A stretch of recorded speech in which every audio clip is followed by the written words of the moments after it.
오늘 말씀은 예수님께서 풍랑을 꾸짖어서 바다를 잔잔하게 하신 기적의 사건을 함께 읽었습니다. 이 사건의 전말은 이렇습니다. 예수님께서 제자들이 예수님을 모시고 갈릴리 바다를 건너갈 때 큰 광풍이 일어납니다. 배에 물이 차들어왔고 곧 침몰할 상황이었습니다. 이때 제자들은 배의 뒤편에서 베개를 메고 잠을 주무시는 예수님을 발견합니다. 그리고 예수님을 흔들어서 깨우죠. 우리가 주님 죽게 되었는데 한가롭게 잠이나 주무십니까? 이렇게 원망합니다.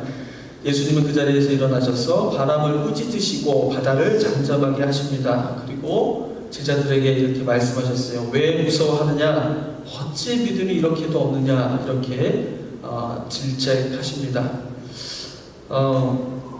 그래서 오늘 말씀의 제목 어찌 믿음이 없느냐입니다.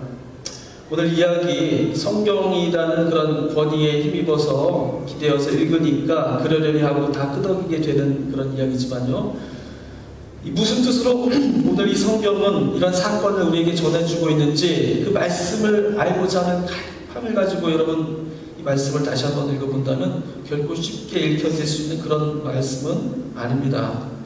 작은 갈릴리 호수에서 배가 뒤집힐 만한 그런 광풍이 일어나는 것도 이상한 일이지만은 배에 물이 가득 찬 그런 상황에서 예수님이 베개까지 주무시고 배시고 태평하게 잠을 주무셨다는 것도 쉽게 읽혀지지 않는 점입니다.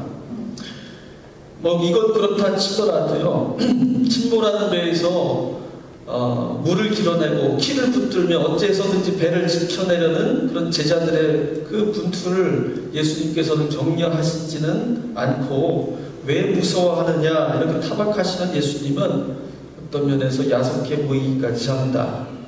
배가 침몰해 가는데 무서워하지 않는다는 게 더 이상하죠. 태평이 손을 놓고 있는다는 것이 더 이상한 일입니다. 어떻게 그런 것이 무서워하지 않는 것, 그것이 더 좋은 믿음이라는 말씀이신가? 선뜻 이해되지 않는 수상한 이야기 두성입니다. 마가가 이 사건을 4장의 마지막에 기록한 진짜 이유는 무엇이었을까?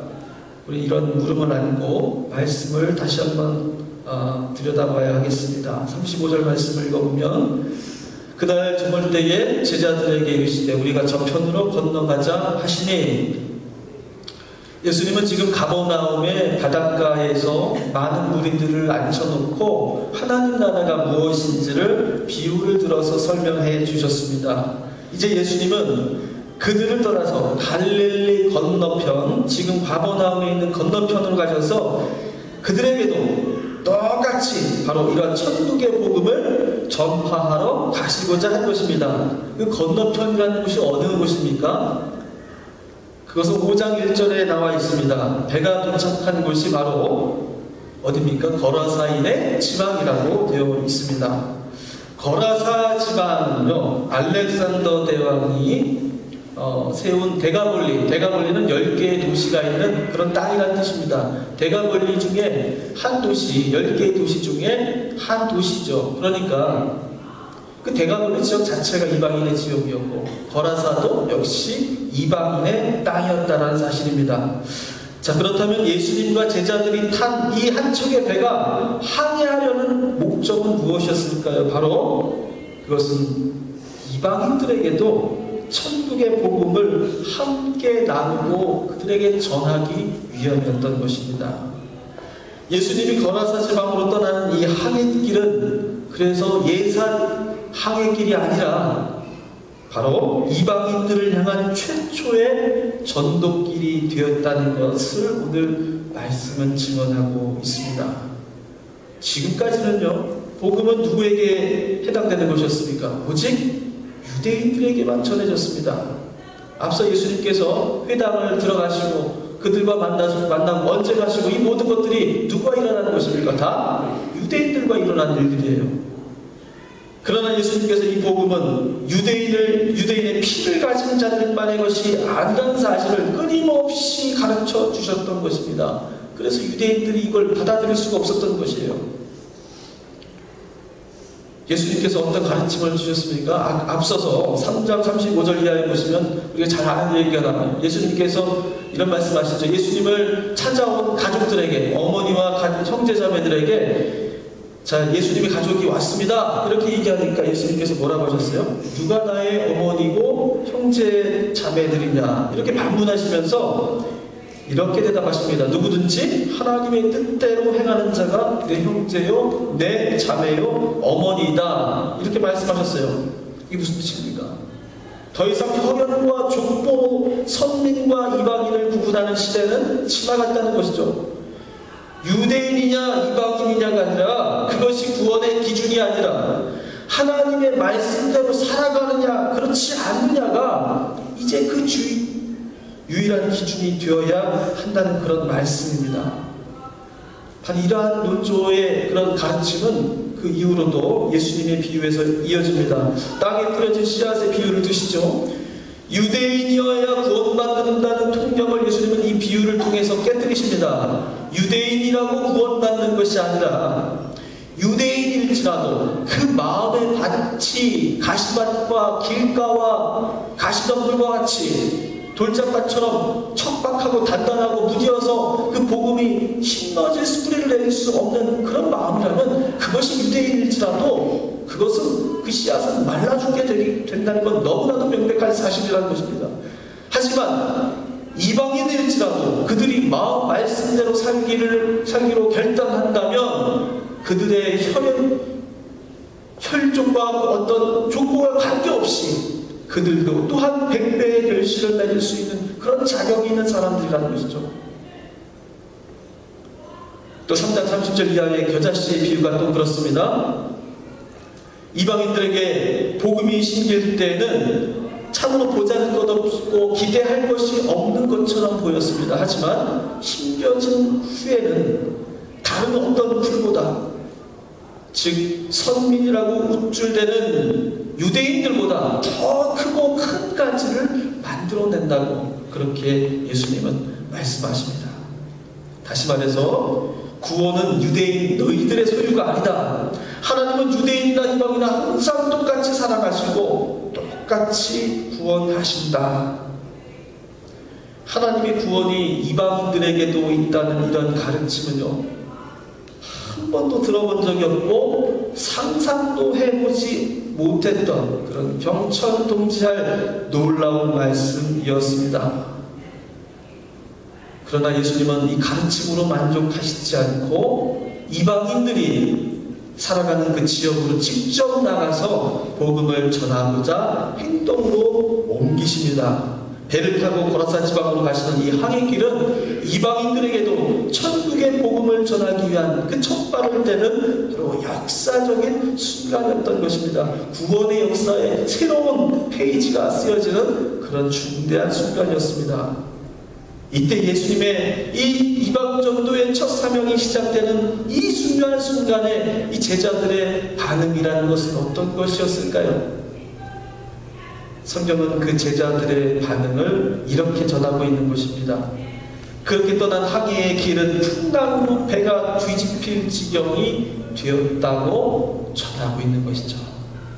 풍랑이 일어나는 상황은 바다의 기후 상황을 말하는 것이 아닙니다. 바로 가고 싶지 않은 길, 예수를 따르는 그 첫 여행길에서 경험한 그들의 심란하고 불신 가득한 마음이 바로 이 풍랑과도 같았다는 것이죠. 이방인들을 향해 떠나시는 예수님의 길보다 그들이 가고 싶은 길에 대한 갈망이 더 컸던 그 순간, 그들의 마음에는 바로 바다의 풍랑과 같은 광풍이 그들 마음속에 불어내고 있었던 것입니다.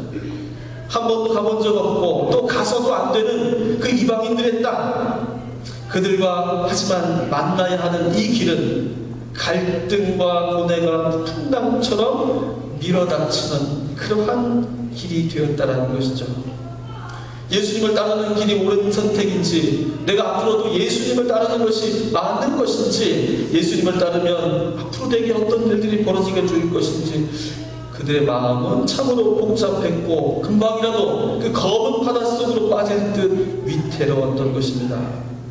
하지만 이보다 더 큰 문제가 있었습니다. 바로 예수님께서 그 배에 주무시고 계시다는 것이었습니다. 침몰 직전에 그 배에서 예수님이 주무시고 계셨다는 것, 여러분 이거 무슨 뜻일까요? 예수님의 길에 확신을 갖지 못하고 우물쭈물하고 갈등하는 제자들에게 예수님은 그 제자들과 함께 깨어서 역사하시는, 그들과 함께 하시는 그런 살아계신 분이 아니라 곁에 계셔도 아무 말씀 없으시고 잠들어 계신 분과 결코 다르지 않았다는 그런 뜻이 아니겠습니까? 이것은 제자들이 배를 떠날 때부터 예견된 상황이었습니다. 36절에 보시면 그들이 무리를 떠나 예수를 배에 계신 그대로 모시고 가매, 이렇게 되어 있어요. 예수님을 모시고 건너편으로 떠날 때에 예수님은 제자들을 앞장서서 가시는 그런 분이 아니라 제자들이 끌고 가는 그 배의 꽁무니에 계신 그대로 모셔져서 가는 그런 분이었다는 것입니다.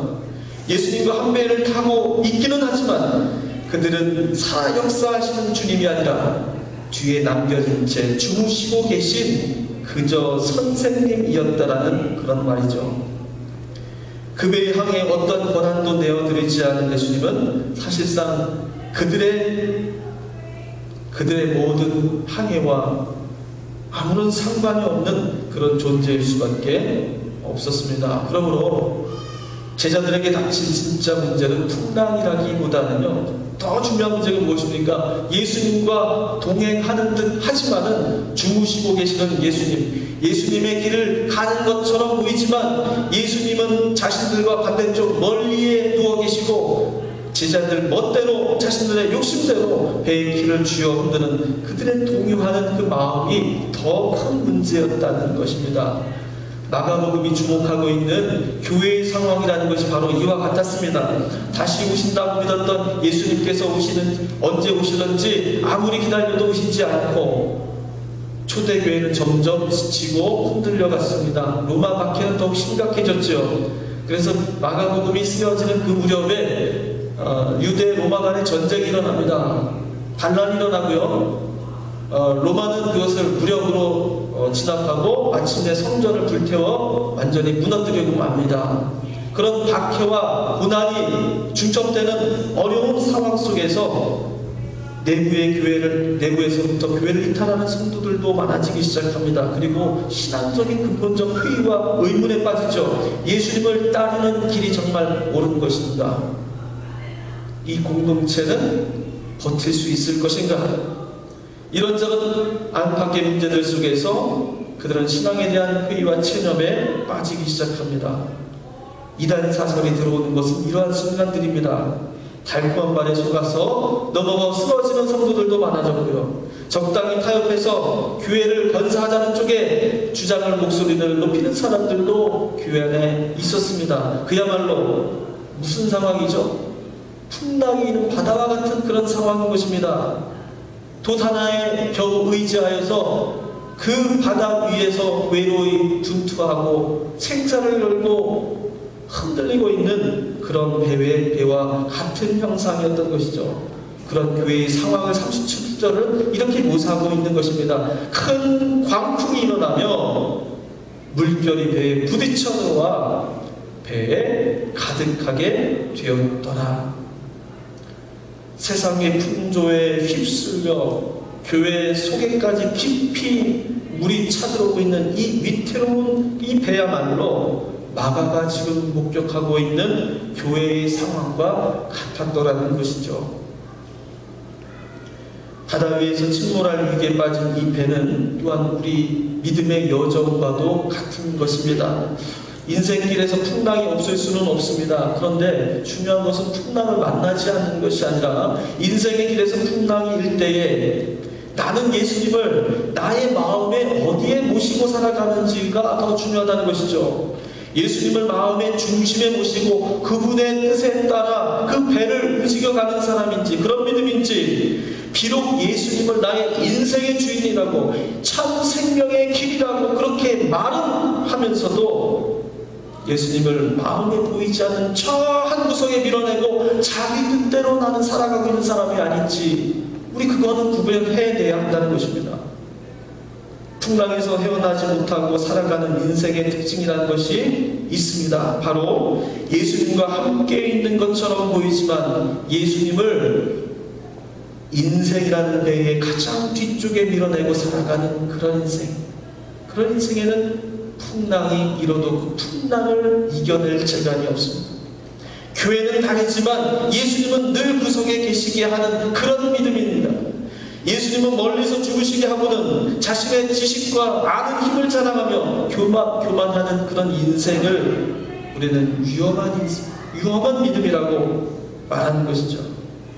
믿음으로 위장한 채 불신앙으로 살아가는 것, 그것이 가장 큰 위험한 위기에 몰린 그런 믿음이라는 것입니다. 성도로 불리지만, 목사로 불리지만 믿지 않는 사람과 다를 바 없이 살아가는 것이 더 무섭고 그 결과는 정말 상상할 수 없을 만큼 참담한 것이죠. 예수님을 밀어내고서는 정작 왜 나를 이렇게 방치하시고 나의 문제를 돌보지 않으시냐고 그렇게 제자들처럼 원망하는 사람이 되기 쉬운 것입니다.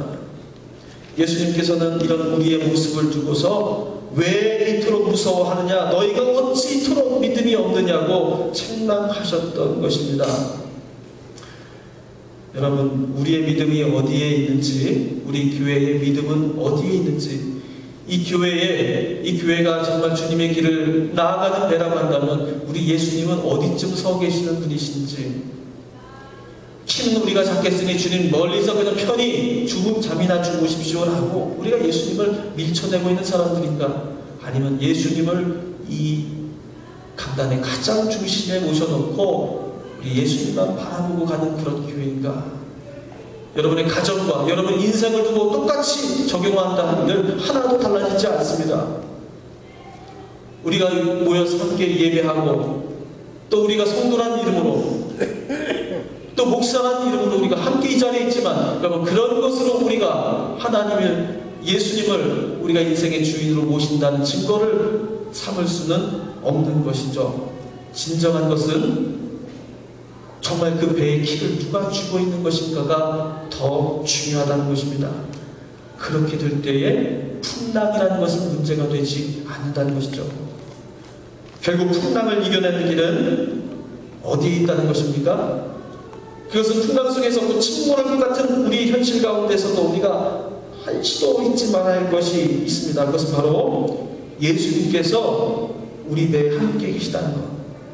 나 혼자 우리만 혼자 덩그러니 이 풍랑이는 바다에 있는 것이 아니라 예수님도 비록 멀리 계실지라도 우리가 밀어냈을지라도 예수님은 그 배를 떠나지 않으시고 우리와 함께 그 배에 계시다는 사실입니다.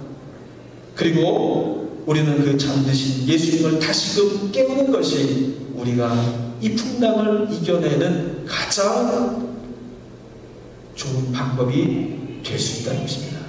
우리 안에 잠든 예수님을 깨우는 것, 내 안에 잠든 예수를 깨우는 것, 그것이 우리가 살아나는 길이라는 것입니다. 배가 클 수도 있고 배가 작을 수도 있습니다. 바다의 광풍이 클 수도 있고 작을 수도 있습니다. 그런데 그런 것이 우리의 인생을 결정짓는 그런 요소가 될 수 없습니다. 중요한 것은 예수님께서 주무시느냐 깨어 계시느냐. 주무시고 계신다는 우리가 흔들어서라도 예수님을 깨울 수 있는 그런 믿음을 가진 사람들인가? 여러분, 이것이 우리에게 더 중요한 문제가 아니겠습니까?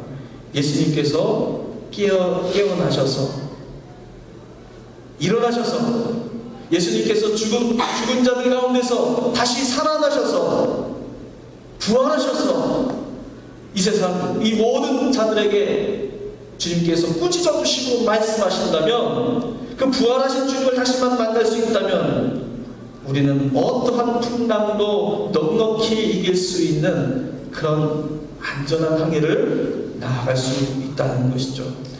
배는 곧 교회를 말합니다. 교회가 아무리 풍랑 속에 있다 해도 교회 안에는 하나님 예수님께서 반드시 함께 계십니다. 우리가 이 사실을 먼저 깨달아야 하겠습니다. 주무시고 계실 뿐이지 여러분 하나님 예수님께서도 우리와 함께 계시죠. 어떠한 교회도 마찬가지입니다. 우리가 그만 예수님의 음성을 듣고 하지 않는다면, 예수님께서 깨어나시기를 원치 않는다면 그 배는 영원히 그 풍랑 속에서 좌초할 것이고, 하지만 우리가 예수님이 이 자리에서 반드시 이 키를 주셔야 한다는 그런 절박함이 있다면 우리는 다시금 안전한 항해의 길로 나아갈 수 있는 것입니다. 이 풍랑 앞에서 우리가 해야 할 일이 무엇이겠습니까? 우리 인생길에서 풍랑을 만난다면, 아니 우리 인생길이 풍랑이기에 우리는 무엇을 선택해야 하겠습니까? 바로 내 안에 계신 예수님을 흔들어 깨우는 것입니다. 그리고 예수님이 말씀하시게 해야 합니다. 예수님께서 움직이시게 해야 합니다. 예수로 살고 예수님 방식으로 돌아가도록 해야 합니다. 세상 풍조에 떠밀려 다니지 말고 예수님께서 내 인생의, 내 항해의 주인이 되실 수 있도록 주님을 세워드려야 하는 것입니다. 우리 인생길에서 어떤 일이, 어떤 바닷길이 펼쳐지는지는 알 수 없습니다. 하지만 기상 조건과 배의 크기와 배를 다루는 기술이 그것 우리 안전을 결코 담보하지 않습니다. 바람도 다스리시는 예수님께서 깨어나셔서 우리에게 말씀하시고 바다를 향해 말씀하시게 해야 합니다. 우리가 살아가는 방법은 바로 이 한 가지에 있다는 사실, 그것이 교회가 항해하는 본질이고, 그것이 바다 위에서 그 풍랑 속에서도 바다가 앞으로 나아갈 수 있는 그런 힘이 되는 것이죠.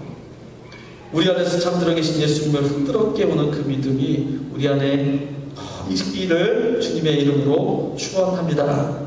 예수님께서 일어나셔서 말씀만 하시면 모든 것이 회복될 것입니다. 그런 확신을 가지시고, 여러분 우리에게 염려가 생길 때마다 여러분 그 염려는, 그 믿음 없음은 어디서 생겨난 거예요? 예수님께서 내 중심에 계시지 않기 때문에 생겨난 것입니다. 다시금 근심이 있고 걱정 찾아오고 두려울 때에 내 안에 계시는 주님을 흔들어 깨워서, 주님 일어나셔서 꾸짖어 주시고, 주님 말씀해 주시옵소서, 주님 이 풍랑을 주님과 함께 이겨가겠나이다. 주님, 여러분 이렇게 기도하시고 여러분 그 두려움과 공포 속에서 벗어나시기를 바랍니다. 그리고 그 두려움 속에서 벗어나셔서 반드시 예수님께서 가시고자 하는 그 지역으로, 그 방향으로 반드시 함께 갈 수 있게 되기를 주님의 이름으로 축원합니다. 모든 은혜가 주님 사순절 기간을 통하여 예수님의 길을 함께 걸어가고 함께 항해해 나가는 성도님들 되시기를 주님의 이름으로 간절히 축원합니다. 기도하겠습니다.